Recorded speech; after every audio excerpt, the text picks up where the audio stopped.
जय हिंद। हम लोग आज से नया चैप्टर स्टार्ट करते हैं जो कि प्रॉफिट एंड लॉस है। इसके पहले हम लोग रेशियो एंड प्रोपोर्शन कंप्लीट कर चुके हैं, यानी कि अनुपात और समानुपात चैप्टर कंप्लीट कर चुके हैं। आज हम नया चैप्टर प्रॉफिट एंड लॉस शुरू कर रहे हैं। इसमें हम एसएससी जीडी के पीवाईक्यू सॉल्व करेंगे जो कि 2019 से लेकर 2023 के एग्ज़ाम में पूछे जा चुके हैं एसएससी जीडी के। ठीक है, इसमें इसके बाहर और कोई भी क्वेश्चन इस वीडियो में नहीं होने वाला है। 2019 से लेकर 2023 तक एसएससी जीडी में जितने क्वेश्चंस भी पूछे जा चुके हैं, सिर्फ और सिर्फ उन्हीं क्वेश्चंस को हम डिस्कस करने वाले हैं। ठीक, एक और बात कि वीडियो को आप लोग पूरा ज़रूर देखिएगा, ठीक है। और लास्ट में एक कमेंट करके ज़रूर बताइएगा कि चीज़ें समझ में आ रही है कि नहीं समझ में आ रही। और आप लोग एक कमेंट करके तो बताइएगा ही, कमेंट तो करना ही है। इसके अलावा आप सपोर्ट भी कीजिए, सब्सक्राइब भी कीजिए और लाइक भी कीजिए, ठीक है। तो हम लोग शुरू करते हैं वीडियो को।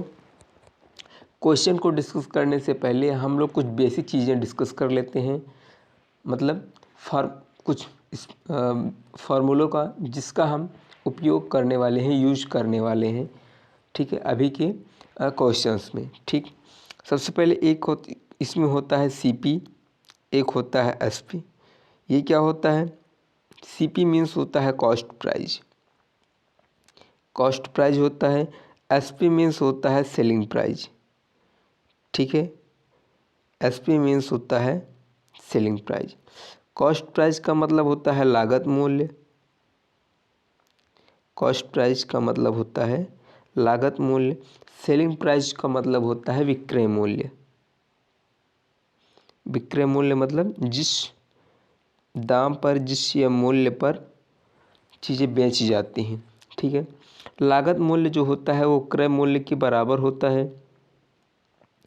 क्रय मूल्य के साथ साथ जो अन्य खर्चे होते हैं, मान लीजिए आपने रिपेयर वगैरह का उस पर कोई खर्च दिया है तो उसको भी मिला के, अगर अन्य खर्च जो है वो जीरो है तब लागत मूल्य बराबर होता है क्रय मूल्य के, ठीक है।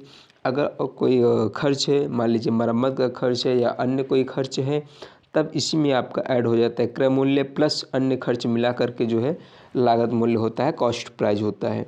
अगर अन्य खर्च नहीं है तो कोई बात नहीं, ठीक। विक्रय मूल्य इसके बाद होता है, ठीक है। विक्रय मूल्य यानी जिस दाम पे, जिस मूल्य पर आप चीज़ों को बेच रहे हैं, वस्तुओं को बेच रहे हैं, ठीक। इसमें कुछ फार्मूले होते हैं। सबसे पहले एक बेसिक सा, लाभ कैसे निकाला जाता है, ठीक है। तो लाभ बराबर होता है विक्रय मूल्य माइनस लागत मूल्य, ठीक है। कि जिस मूल्य पर आपने सामान बेचा है, यानी कि किस मूल्य पर आपने सामान बेचा है, उसमें से लागत मूल्य को आप निकाल दीजिए, यानी कि एसपी माइनस सीपी, ठीक है। SP minus CP, selling price में से कॉस्ट प्राइस को माइनस कर देंगे तब आपका प्रॉफिट निकल आएगा, ठीक है। सेलिंग प्राइस में से, ये ओ है, सेलिंग प्राइस में से कॉस्ट प्राइस को माइनस कर देंगे तब आपका प्रॉफिट निकल आएगा। इसी पर अगर हानि की बात करें, ठीक है, हानि की बात करें तो वो होता है लागत मूल्य, लागत मूल्य माइनस विक्रय मूल्य, यानी कि सीपी माइनस एसपी, ठीक। सीपी माइनस एसपी मतलब मान लीजिए कोई वस्तु है जिसको आपने 100 रुपये में ख़रीदा है या 100 रुपये में बनाया है, ठीक है, जिसको हम कॉस्ट प्राइस कह रहे हैं। 100 रुपये में आपने ख़रीदा है और आपने उसको 80 में ही बेच दिया, तब ये जो 20 रुपये है ये आपका लॉस में जाएगा, ठीक है। डाउन एरो का मतलब है आप लॉस में जा रहे हैं, यानी कि हानि हो रही है, ठीक है। अब इसी जगह पे यहाँ हम बात करें तो मान लीजिए इसका मूल्य जो है, हमने इसको जो है बेचा है 100 रुपये में और इसका जो लागत मूल्य था वो 80 रुपये था, ठीक है। हमने बेचा है 100 रुपये में और इसका लागत मूल्य जो था वो कॉस्ट प्राइस जो था वो 80 रुपये था, तब यहाँ पर जो है 20 रुपये आप प्रॉफिट में हैं। ठीक है, यहाँ पर ये प्रतिशत का चिन्ह नहीं होगा, यहाँ पर RS लिखा जाएगा यानी कि रुपीज़। ठीक, तो इस तरीके से एक दो और फॉर्मूले हैं जो बेसिक से हैं जिसका हम यूज करने वाले हैं, उसको भी देख लेते हैं। इसी को मान लीजिए आपको प्रतिशत में निकालना हो, लाभ को प्रतिशत में निकालना हो, तब आप कैसे करेंगे? तो लाभ प्रतिशत बराबर लाभ बटे लागत मूल्य, यानी कि CP गुणे 100। और हानि की बात करें, हानि प्रतिशत, तो हानि प्रतिशत होगा हानि बटे लागत मूल्य यानी कि कॉस्ट प्राइस गुणे 100, ये होगा हानि प्रतिशत। एक और है, मान लीजिए हमें क्रय मूल्य या फिर एक दिया हो, मतलब कि कुछ इस प्रकार से कि मान लीजिए कोई वस्तु हम 100 रुपये में बेच रहे हैं, 100 रुपये में बेचने के बाद हमको 20% का लाभ होता है, तो आखिर में तो जब टोटल प्रॉफिट की बात करेगा तब उसको कैसे हम निकालेंगे? तब उसका एक दूसरा फार्मूला होता है लाभ प्रतिशत का, ठीक है, या फिर X% लाभ का, इस तरीके से भी कह सकते हैं। ठीक, X% लाभ की बात करेगा या फिर लाभ प्रतिशत की बात करेगा, तब उसको हम निकालते हैं विक्रय मूल्य। जब इनमें से कोई एक दिया होगा हमें, विक्रय मूल्य या क्रय मूल्य, ठीक, तो विक्रय मूल्य बराबर क्रय मूल्य गुणे 100 प्लस लाभ प्रतिशत अपॉन 100। ठीक है, लाभ प्रतिशत मतलब यही वाला। ठीक, लाभ प्रतिशत इस तरीके से। इसी जगह पे R% हानि की बात करें, यह हानि जो है हमें दूसरे प्रतिशत में निकालना, जब में क्रय मूल्य और विक्रय मूल्य किसी एक दिया हो और एक हानि दिया हो कितने प्रतिशत की हानि हो रही है, उस केस में हम क्या करेंगे? उस केस में हम ये वाला फार्मूला लगाएंगे, विक्रय मूल्य बराबर क्रय मूल्य गुणे क्रय मूल्य गुणे 100 माइनस हानि बटे 100। इस तरीके से ये एक बेसिक फार्मूला था। ठीक है, अब हम लोग क्वेश्चन पे आते हैं। क्वेश्चन नंबर 1 है कि एक दुकानदार को 46 रुपये में एक वस्तु बेचने पर 8% का नुकसान होता है, यानी कि हानि होती है, तो 6% लाभ प्राप्त करने के लिए उस वस्तु का विक्रय मूल्य क्या होगा? ठीक है, उस वस्तु का विक्रय मूल्य क्या होगा ये पूछ रहा है। तो सबसे पहले हम उसका क्रय मूल्य निकालेंगे। क्यों? वस्तु का जो क्रय मूल्य था, खरीद मूल्य था, वो कितना था? ठीक है, तो वस्तु का क्रय मूल्य बराबर कैसे निकालेंगे? अभी हमने क्वेश्चन फार्मूले को डिस्कस किया है। 100/100 माइनस 8, यानी कि 100 में से माइनस जो हानि हो रही है वो, ठीक है, गुणे इसका जो क्या था, इसका जो हमारा विक्रय मूल्य था, जितने में ये बेच रहा है, 46 रुपये में बेच रहा है। ठीक है, तो विक्रय मूल्य जो है यहाँ पर 46 हो गया। तो ये 100/100 माइनस 8, यानी कि ये 92 है, बटे ये गुणे 46 है। ठीक, इसको हम भाग करेंगे, 46 × 46, 46 दूनी 92, यानी कि 100/2 बराबर 50, यानी कि उस वस्तु का जो खरीद मूल्य है, जो क्रय मूल्य है, वो ₹50 है। तो अब कह रहा है कि 6% लाभ प्राप्त करने के लिए उस वस्तु को कितने रुपए में बेचना पड़ेगा। ठीक है, उस वस्तु का विक्रय मूल्य क्या होगा, यानी कि उस वस्तु को कितने रुपए में बेचेगा ताकि उसको 6% का लाभ हो। ठीक है, 6% लाभ के लिए ये वही फार्मूला है जो भी हमने आखिरी में बताया था, x% लाभ वाला, वही वाला फार्मूला है। 6% लाभ के लिए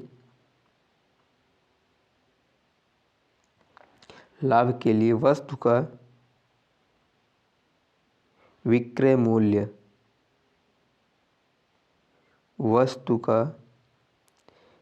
मूल्य, बराबर 106 100 + 6 = 106। ठीक है, अपॉन में 100 है, मल्टीप्लाई बाई ये हो गया क्रय मूल्य। ठीक है, क्रय मूल्य जो कि हमारे पास 50 यहाँ आया है, वही 50 हमने यहाँ पे लिखा हुआ है। ठीक, इसको आप कैंसिल कर दीजिए। 50 × 50, 50 दूना 100, इसको हम यहाँ से कैंसिल करेंगे तो 50 दूना 100, 3 दूनी 6, यानी कि ये 53 हो जाएगा, बराबर 53 यानी कि रुपये, 53 रुपये, यानी कि उसको 53 रुपये में जो है बेचना पड़ेगा। ठीक है, तो यही आपका आंसर होगा कि 6% लाभ कमाने के लिए उसको उस दुकानदार को वस्तु को 53 रुपये में बेचना पड़ेगा, जो कि 50 रुपये उसका खरीद मूल्य है। 53 रुपये में जब बेचेगा तब उसको 6% का लाभ होगा। अब तक वो जो है 46 रुपये में बेच रहा था, इसलिए उसको 8% का नुकसान हो रहा था। ठीक, अगला क्वेश्चन हम लोग देखते हैं। क्वेश्चन नंबर 2 है कि एक टीवी 8,500 रुपये में बेचने पर एक व्यक्ति को 15% का नुकसान होता है। 5% लाभ प्राप्त करने के लिए टीवी का विक्रय मूल्य क्या होगा। सेम पिछले वाले क्वेश्चन पैटर्न पर है, कोई भी चेंजेस नहीं है, सेम टू सेम है। ठीक है, केवल वैल्यू जो है चेंज है। तो हमने वहाँ पर क्या किया था, सबसे पहले हमने उस वस्तु का क्रय मूल्य निकाला था। ठीक है, तो यहाँ पर वस्तु है हमारे पास टीवी, हम टीवी का क्रय मूल्य निकालेंगे। टीवी का क्रय मूल्य बराबर 100/100 माइनस 15%, जो कि हानि हो रही है इसीलिए हम माइनस कर रहे हैं, मल्टीप्लाइड बाई 8,500 जितने रुपए में वो बेच रहा है। ठीक, 100 ये यहाँ पर जो है 85 हो जाएगा, 8500। इसको जो है हम कैंसिल कर देंगे, ये 100 हो जाएगा, यानी कि 100 × 100 बराबर 10,000।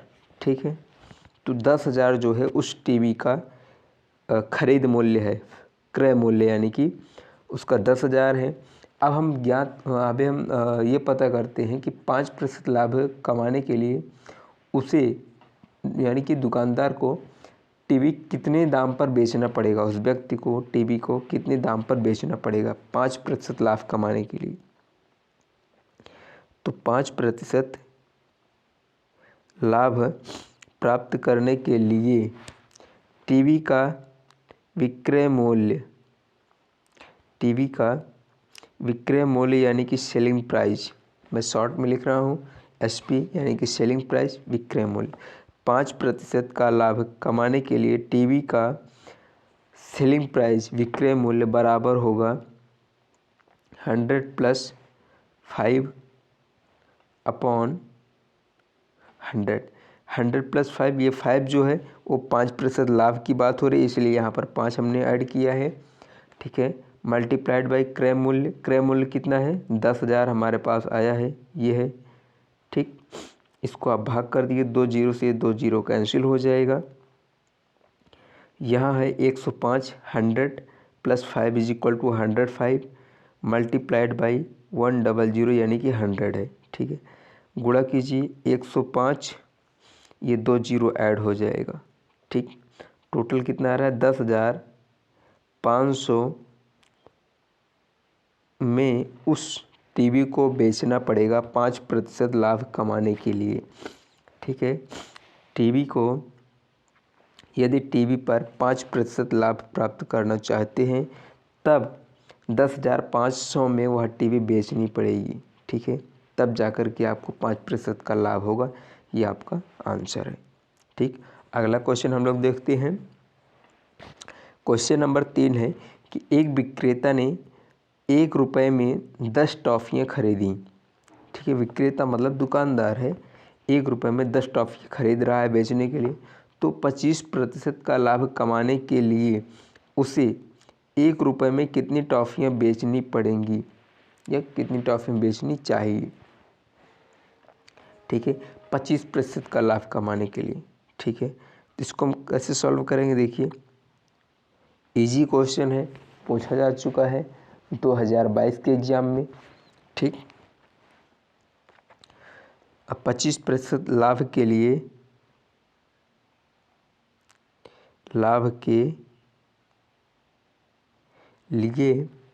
10 टॉफ़ियों का क्रय मूल्य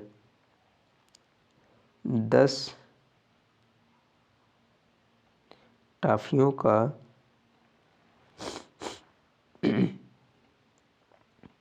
विक्रय मूल्य यानी कि बेचने वाला मूल्य। ठीक, तो हम क्या करेंगे, 1 गुणे 125 यानी कि 100 + 25 बटे 100, और ये एक जो है वो टोटल कितने रुपए हैं उसके, यानी कि जो उसका क्रय मूल्य है वो उसकी बात कर रहा है। यहाँ पे खरीद रहा है यानी कि क्रय मूल्य दिया गया है, 1 रुपये में खरीद रहा है। ठीक है, और 25% का लाभ जो है उसे होना चाहिए। उस केस में जो है 100 + 25 = 125 हो जाएगा, अपॉन में 100 है, 1 रुपये की मतलब बात कर रहा है। ठीक, इसको कैंसिल कर दीजिए, करेंगे तो जो है 25 चौके 100 हो जाएगा, 25 पंचों 125 हो जाएगा, यानी कि ये 5/4 हो जाएगा। ठीक, 5/4 जो है बराबर होता है 1.25 की। ठीक, 5/4 बराबर होता है 1.25 की। जब आप भाग करेंगे तब 1.25 आएगा। ठीक, तो 1 रुपये में बेची जाने वाली टॉफ़ियों की संख्या कितनी है। तो क्वेश्चन में यही जानना चाह रहा है कि अगर उन टॉफ़ियों पर 25% का लाभ लेना हो तब उसे कितने रुपए में बेचना पड़ेगा। 1 रुपये में मतलब कितनी टॉफ़ियाँ बेचनी पड़ेगी, ये जानना चाह रहा है। तो 1 रुपये में बेची जाने वाली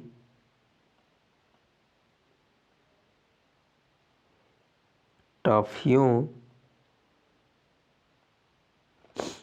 की संख्या बराबर 10/1.25। ठीक है, 10/1.25। इसको आप ऐसे सिंपली भाग भी कर सकते हैं, अदरवाइज अगर नहीं समझ आ रहा है तो इसको 100/100 कर दीजिए, यानी कि 100 से गुणा और 100 से भाग कर देंगे, तब ऊपर जो है हो जाएगा 1000 और नीचे हो जाएगा 125। ठीक है, ये दशमलव हट जाएगा। ऊपर जो है जब हम 100 से मल्टीप्लाई कर देंगे तो ऊपर जो है 1000 हो जाएगा, नीचे 125 हो जाएगा। इससे अब जब आप भाग करेंगे तब यहाँ पर टोटल 8 बार जाएगा। ठीक है, यानी कि 1 रुपये में अब उसे 8 टॉफ़ियाँ बेचनी पड़ेंगी 25% लाभ कमाने के लिए। ठीक है, 1 रुपये में कुल 8 टॉफ़ियाँ बेचनी पड़ेंगी 25% लाभ कमाने के लिए। ठीक, अगला क्वेश्चन हम लोग देखते हैं। क्वेश्चन नंबर 4 है कि 18 गेंदों को 900 रुपये में बेचने पर 6 गेंदों के लागत मूल्य के बराबर हानि होती है। ठीक है, एक गेंद का लागत मूल्य कितना है, एक गेंद का लागत मूल्य कितना है। ठीक है, तो 18 गेंदों को 900 रुपये में बेचने पर 6 गेंदों के लागत मूल्य के बराबर हानि होती है। इट मीन्स 18 माइनस 6 बराबर 12 गेंदें ही बेचता है। वो कितने रुपए में? 900 रुपये में। ठीक है, एक्चुअल में इतना ही, क्योंकि जो 18 गेंदें बेच रहा है उसमें तो 6 गेंदों के बराबर जो है तो उसका लागत मूल्य के बराबर लॉस ही हो गया। ठीक, बची कितनी? 12 गेंदें जो है वो 900 रुपये में बेच रहा है, मतलब उसका जो है प्रॉफिट निकल रहा है। ठीक है, क्योंकि 6 गेंद का तो जो है इसमें लॉस ही हो गया, तो 18 में से 6 को हम माइनस कर देंगे, टोटल 12 गेंदें आएंगी। 12 गेंदों को जो है 900 रुपये में बेच रहा है। इट मीन्स एक गेंद का जो क्रय मूल्य है, एक गेंद का जो क्रय मूल्य है 900 को आप उसी से 12 से भाग कर दीजिए, वही आपका आंसर हो जाएगा। ठीक है, तो इसको आप भाग कीजिए, कितना हो जाएगा? कितना? 12 पंचे 60, 12 छंग 72, 12 सते 84। ठीक है, 12 सते 84, 6 बच रहा है 6 जीरो, यानी कि 60, 12 पंचे 60, यानी कि 75 रुपये जो है एक बॉल की जो कीमत है, जो खरीद दाम है वो 75 रुपये है। एक गेंद का क्रय मूल्य 75 रुपये है टोटल। ठीक, यही आपका आंसर था। अगला क्वेश्चन हम लोग देखते हैं। अगला क्वेश्चन है कि सैम ने एक पुरानी मशीन 2000 रुपये में खरीदी और उसकी मरम्मत में 500 रुपये खर्च किए, फिर उसने उसे 4000 रुपये में बेच दिया, उसे कितनी प्रतिशत का लाभ होगा? ठीक है, सबसे पहले ये फॉर्मूला तो हमने जो है शुरू में ही डिस्कस किया था। जो क्रय मूल्य होगा, लागत मूल्य, जहाँ पर हमने सीपी और एसपी बताया है, वहाँ पर सीपी इज इक्वल टू हमने बताया है कि कॉस्ट प्राइस बराबर होता है क्रय मूल्य प्लस अन्य जो उसके खर्च होते हैं वो। ठीक है, तो जो कॉस्ट प्राइस होगा वो बराबर क्या होगा कि क्रय मूल्य जो खरीद मूल्य है प्लस उस पे जो अन्य खर्च है या जो मरम्मत का है, ठीक, जो रिपेयर का है। तो टोटल कितना है? वो 2000 में वो खरीद रहा है और 500 रुपये जो है जो मरम्मत की दे रहा है, यानी कि टोटल 2500 रुपये उस वस्तु का, उस पुरानी मशीन का जो है कॉस्ट प्राइस है। ठीक, कॉस्ट प्राइस है। तो उसने जो है उसे 4000 रुपये में बेच दिया। ठीक, 4000 रुपये में बेच दिया, तो मशीन का विक्रय मूल्य, हाँ विक्रय मूल्य तो मतलब दिया ही गया है, पूछ रहा है कि उस पर कितना परसेंट इसको प्रॉफिट हुआ, ये पूछ रहा है। तो selling price is equal to ये 4000 है, लाभ प्रतिशत हमें निकालना है, लाभ प्रतिशत। ठीक, लाभ प्रतिशत बराबर ये 4000 सेलिंग प्राइस है माइनस 2500 उसका जो है कॉस्ट प्राइस है, अपॉन में 2500। ये फार्मूला हमने शुरू में डिस्कस किया है। ठीक है, अगर फार्मूले को लेकर के आप कंफ्यूज हो रहे हैं तो फार्मूला शुरू में ज़रूर देखिए पहले। ठीक, 4000 माइनस 2500 यानी कि ये 1500 आ रहा है, बटे ये है 2500 आपका गुणे 100। ये 0 से 0 ये कैंसिल हो जाएगा, 1500 बटे 25। ठीक, 25 छक्का 150 होता है, यहाँ पर 6 जाएगा, ये 0 जो है एज इट इज ऐड हो जाएगा, यानी कि 60%। ठीक, तो वो क्वेश्चन में पूछ रहा था कि बेच दिए तो उसे कितने प्रतिशत का लाभ होगा, तो उसे 60% का लाभ होगा। ठीक है, ये आपका आंसर है। ठीक है, सैम को जब वो टोटल जो है 2500 रुपये खर्च करता है उस पुरानी मशीनरी पर, और जब 4000 में उसको बेच रहा है, तो सैम को टोटल 60% का प्रॉफिट होगा। ठीक, चलिए अगला क्वेश्चन हम लोग देखते हैं। अगला क्वेश्चन है कि ए एक वस्तु बी को 10% लाभ पर बेचता है और बी इसे 25% लाभ पर सी को बेचता है। ए जो है एक वस्तु है जो कि बी को 10% लाभ पर बेच रहा है। ए एक वस्तु को बी को 10% लाभ पर बेच रहा है और बी जो है इसे सी को 25% लाभ पर बेच रहा है, और सी जब उसको ख़रीद रहा है तो टोटल जो है 6,875 रुपये पेमेंट कर रहा है, यानी कि भुगतान कर रहा है किसे, बी को। ठीक है, 6,875 रुपये का भुगतान कर रहा है। तो ए ने इसे किस मूल्य पर ख़रीदा था, ए जो है इसी वस्तु को कितने मूल्य पर ख़रीदा था, ये क्वेश्चन में पूछ रहा है। ठीक है, तो सबसे पहले ए का क्रय मूल्य हम निकालते हैं।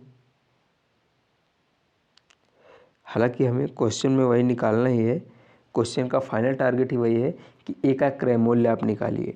तो ए का क्रय मूल्य जो होगा वो बराबर होगा 100 अपॉन जो फर्स्ट प्रॉफिट है तो 100 + 10 है, जो सेकंड प्रॉफिट है इसी तरीके से 100 प्लस सेकंड प्रॉफिट है 25%, और उसका जो है विक्रय मूल्य कितना है, ठीक है, विक्रय मूल्य है 6,875, ये है जितने में वो बी जो है बेच रहा है। बी बेच रहा है तभी तो सी खरीदा है, और सी खरीदा है इसलिए तो पेमेंट किया हुआ है। ठीक है, तो इस तरीके से अब इसी को आप सॉल्व कर लीजिए, यही आपका आंसर होगा।